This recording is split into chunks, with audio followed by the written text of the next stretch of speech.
because they don't turn them. Sense. So you can combine a lot of these things together.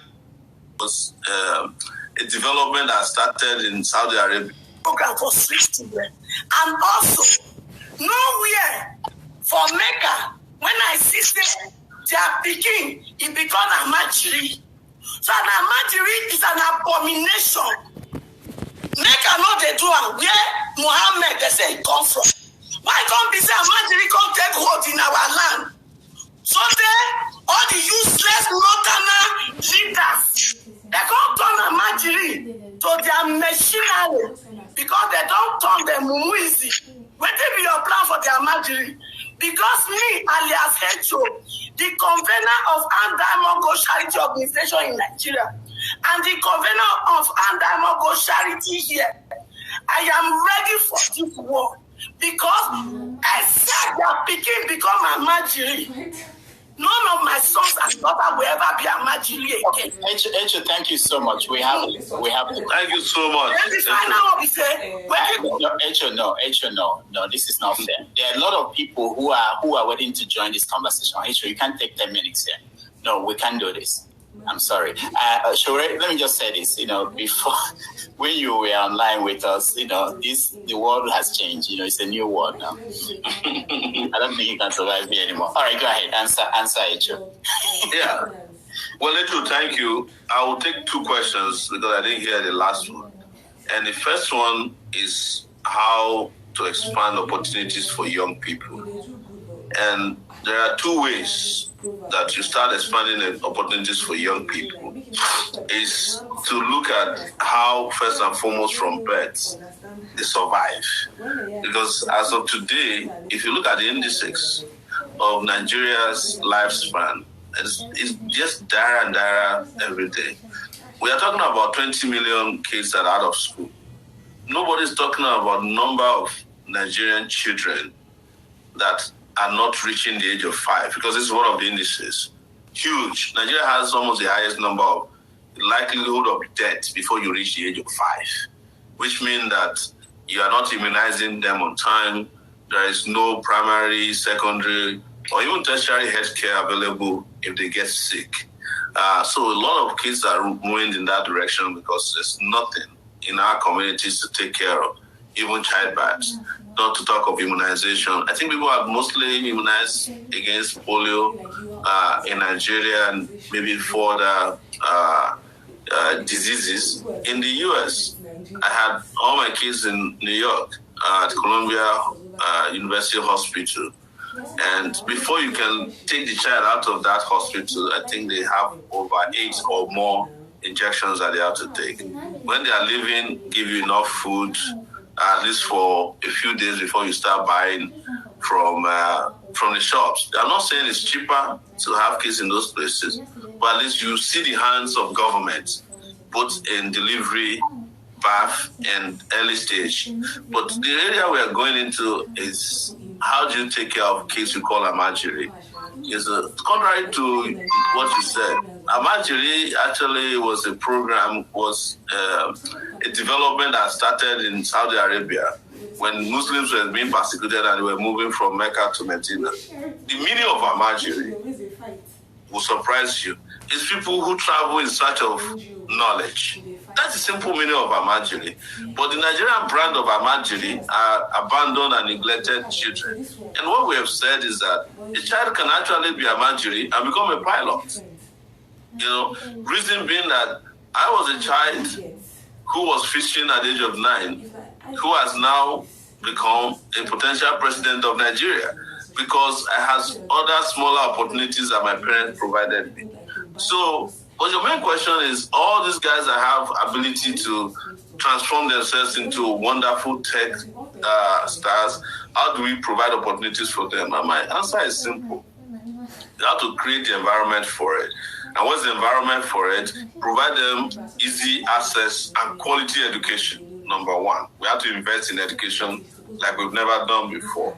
Create the environment for those who may not go to school or will not want to go to school to also get educated by learning other things. What I have as a solution for that, for early secondary school students, is to combine the education that we have with several other things that you can learn. So there's no reason why you be in GSS 1 and you cannot learn how to make tiles or how to fix tiles. You can be GSS 2 and also learn to be a plumber at the same time. These things can work hand in hand. You can also be GSS and also learn how to barb hair. You know, in the US, you can't cut somebody's hair publicly with a shop without a license. So you can combine a lot of these things together, but you have to provide the opportunity, and there must be investment. The second aspect, after you have granted them education or other opportunities to learn whatever they want to learn, craft, technology that may not require going to school, is to provide them the ability to access capital.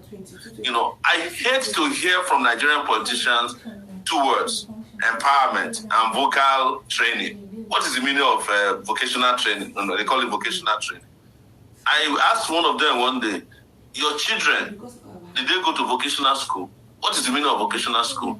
Oh, you have to teach them how to be carpenters. Why can't we do that in the secondary school as part of the general curriculum of education from GSS 1 to GSS 5? So because then you can decide on a number of things and you can develop a new level of tertiary education, which is a 2-year community college opportunity. If you don't want to do 4 years, you don't have the money, a local government can own a university that provides you 2-year education. So you have what they call an associate degree like we have in the US. So you can try to stay in the local government and become the accountant after your 2-year education in the community college.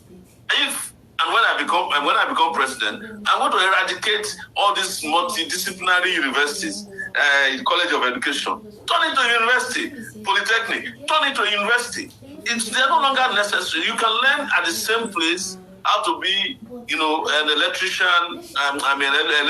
Elect, which are courses that were designed for when the computer did not exist, and also become a lawyer in the same university.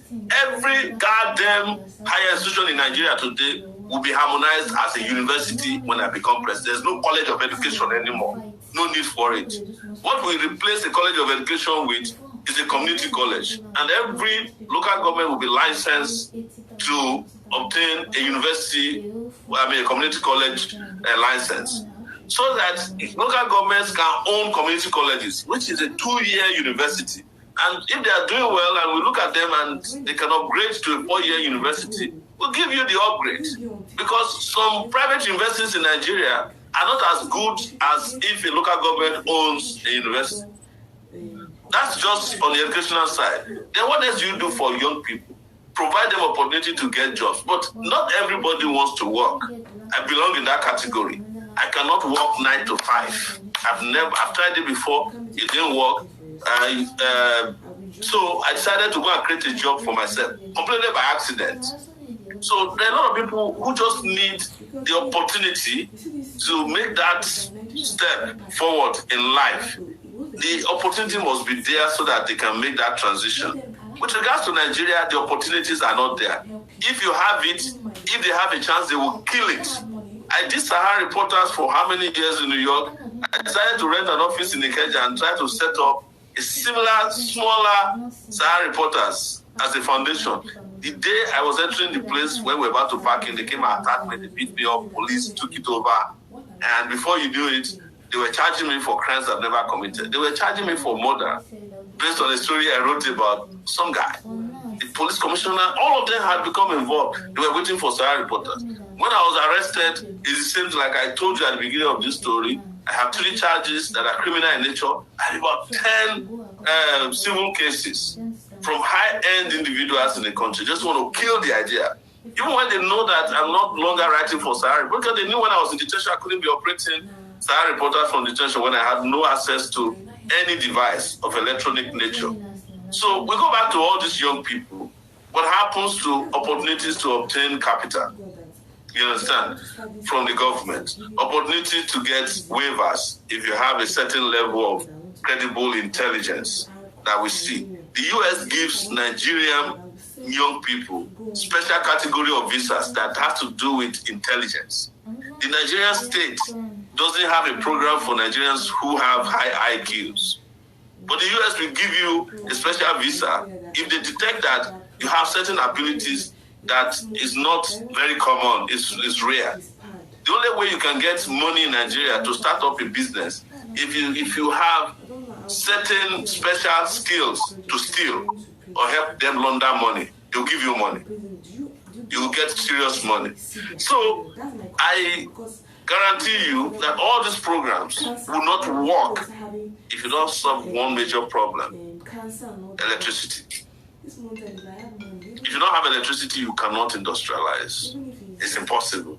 Anybody can deceive you all they want. You can give all the loans in the world, grants in the world. If you like, you can, get the best pastors who have direct telephone number to God. It's all a lie. They're part of the scheme.